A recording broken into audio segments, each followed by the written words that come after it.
Hello students, हम लोग करने वाले class 9th science second chapter.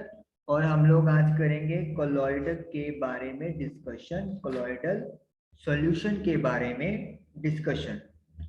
What is colloid या व्हाट इज कोलॉइडल सॉल्यूशन? तो क्या होता है कोलॉइडल? सबसे पहले तो ये एक हेट्रोजीनियस मिक्सचर है।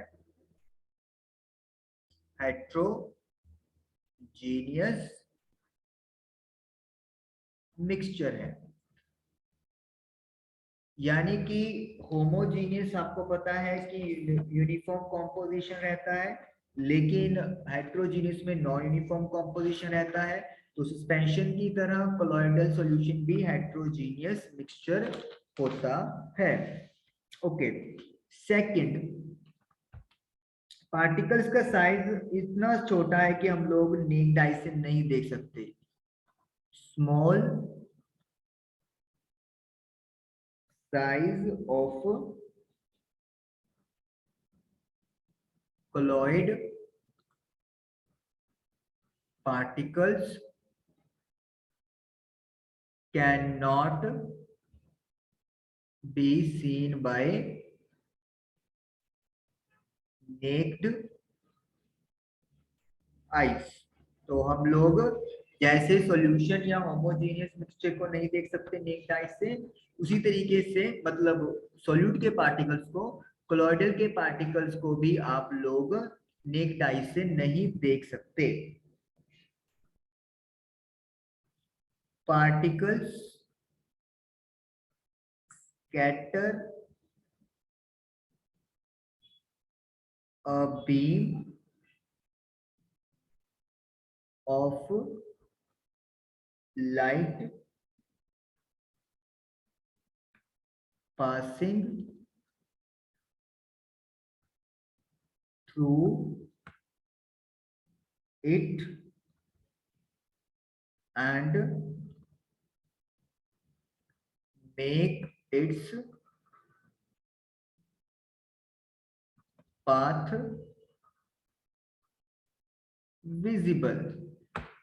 यही वो प्रॉपर्टी है जो कोलॉइड को सॉल्यूशन, जिसको अपन होमोजीनियस बोलते हैं, और सस्पेंशन वहां पे अलग करती है साइंटिफिकली।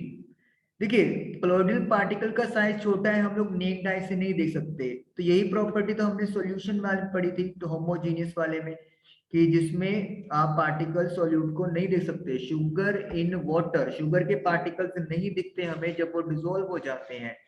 तो यही चीज यहाँ पे हो रही है। लेकिन सॉल्यूशन ये वाली प्रॉपर्टी को सेटिस्फाई नहीं करता था कि जब लाइट पास करेगी तो पाथ विजिबल नहीं होता। लेकिन सस्पेंशन में ये चीज थी कि जब लाइट टकराएगी पार्टिकल से तो वो उसके पाथ को विजिबल कर देते हैं।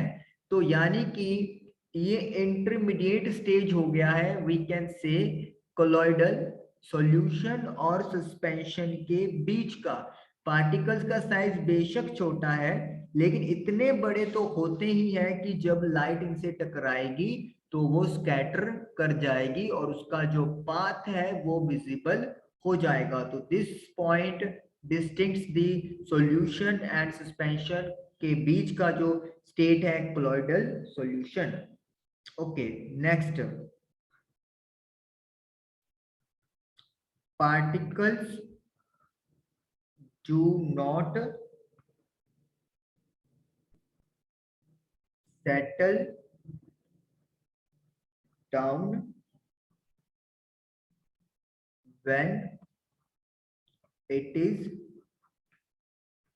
when इट की जगह पे सॉल्यूशन लिख लेंगे या कोलॉइडल, या सॉल्यूशन लिख लेंगे when colloidal solution is kept undisturbed. जो पार्टिकल्स हैं वो नीचे सेटल नहीं होते जब कोलॉइडल सॉल्यूशन को हम लोग बिना डिस्टर्ब किए ऐसे ही रख देते हैं। सस्पेंशन में हमने क्या देखा था, जब आप डिस्टर्ब रख देते हैं तो जो पार्टिकल्स होते हैं उसके वो सेटल डाउन होना शुरू हो जाते हैं। और सॉल्यूशन यानी कि होमोजीनियस में क्या था कि पार्टिकल्स नीचे सेटल नहीं होते। तो इसका मतलब क्या है, ये जो प्रॉपर्टी है ये आप लोगों के सॉल्यूशन वाली यहाँ पर उसको सेटिस्फाई करता है, that is a homogeneous solution वाली। तो इसी पॉइंट के बेसिस पर अगला पॉइंट बन सकता है कोलॉइडल या colloid is a stable state. Colloidal का जो स्टेट है वो स्टेबल है, मतलब ऐसा नहीं है कि जब आप उसको अनडिस्टर्ब रख देंगे तो सॉल्यूट और सॉल्वेंट के पार्टिकल्स अलग अलग लेयर बना लेंगे, ऐसा कुछ भी नहीं होने वाला। ओके, नेक्स्ट पॉइंट लिखेंगे, इसको क्लियर कर देते हैं।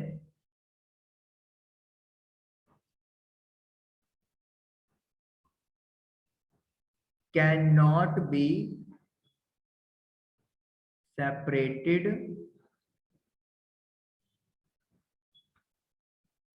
from mixture by filtration.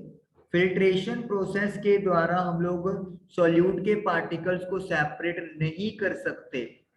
ये सेम प्रॉपर्टी है जो आप लोग होमोजीनियस के लिए पढ़ते हो, वहां पर भी फिल्ट्रेशन टेक्निक से हम लोग सॉल्यूट के पार्टिकल्स को सॉल्वेंट से अलग नहीं कर सकते। लेकिन सस्पेंशन में क्या होता था, फिल्ट्रेशन से अलग कर सकते थे। तो इसका मतलब ये प्रॉपर्टी किसकी तरफ झुक रही है, सॉल्यूशन की तरफ झुक रही है। लेकिन इसको अलग करने के लिए एक नेक्स्ट टेक्निक जरूर है, special technique such as centrifugation can be used to separate colloidal particles from solution. तो स्पेशल टेक्निक जैसे कि सेंट्रीफ्यूजेशन, एक मिनट, सेंट्रीफ्यूजेशन उसे हम यूज करेंगे ताकि, मतलब सेंट्रीफ्यूजेशन या कोई और प्रोसेस के द्वारा, ताकि सॉल्यूट के पार्टिकल्स, सॉल्यूट ना कहेंगे, कोलोइडल पार्टिकल्स जो है वो सॉल्यूशन से अलग हो जाएं। तो ये पॉइंट्स हैं जो आपको कोलोइडल सॉल्यूशन के बारे में पता होने चाहिए और जो आप एग्जाम में लिखोगे। उसके बाद एक चीज मैं आपको और यहाँ पे बताता हूँ, हम लोग होमोजीनियस सॉल्यूशन में दो टर्म्स बात करते हैं, एक बात करते हैं अपन सॉल्यूट और एक बात करते हैं सोलवेंट। जब अपन होमोजीनियस मिक्सचर की बात करते हैं और सॉल्यूशन भी हम लोग इसको बोल देते हैं। लेकिन जब हम लोग कोलॉइडल सॉल्यूशन की बात करेंगे तो सोल्यूट नहीं आएगा, सोल्यूट की जगह पर वहां पे एक वर्ड आता है डिस्पर्स्ड फेस, यानी कि सोल्यूट जो हमारा होमोजीनियस में है, कोलॉइडल में उसका नाम क्या रख दिया गया है, डिस्पर्स्ड फेस रख दिया गया है। और सॉल्वेंट जो घोलता है वो कोलॉइडल में क्या नाम बन जाता है, डिस्पर्सिंग मीडियम, यानी कि सॉल्वेंट को डिस्पर्सिंग मीडियम के नाम से जानते हैं जब हम लोग कोलॉइडल सॉल्यूशंस की बात करते हैं। तो ये चीज जो है वो आप लोगों को पता होनी चाहिए। जैसे मैं एक यहाँ पे एग्जांपल देनी चाहूंगा आप लोगों को, जो हमारी बुक में दी हुई है। सॉलिड फेस है यहाँ पर, डिस्पर्स्ड फेस है सॉलिड, और मीडियम है गैस, यानी कि गैस या एयर के अंदर सॉलिड के पार्टिकल्स हैं। हमें लगेगा नेक्ड आई से कि नहीं है, लेकिन एक्चुअली में वो होते हैं, कोलॉइडल बनाते हैं, और इस टाइप को एरोसोल बोला जाता है। और इसकी जो एग्जाम्पल है वो है आपके पास स्मोक, धुआं। धुआं हम लोगों को तो लगता है कि गैस ही है, फ्यूम्स उड़ रही हैं, बट अगर वहां पर हमारे पास सिस्टम हो तो हम लोग देखेंगे कि छोटे छोटे पार्टिकल्स उसके अंदर होते हैं जो कि इंडिकेट करते हैं कि दैट इज अ कोलॉइडल। ये कोलॉइडल है, सॉल्यूशन या फिर सस्पेंशन नहीं है। तो इस तरीके से डिस्पर्स फेस हो गया सॉलिड और डिस्पर्सिंग मीडियम हो गया गैस। तो आई होप कि आप लोगों को कोलॉइडल के बारे में जो पॉइंट्स हैं वो क्लियर हुए होंगे। Thank you for watching the video.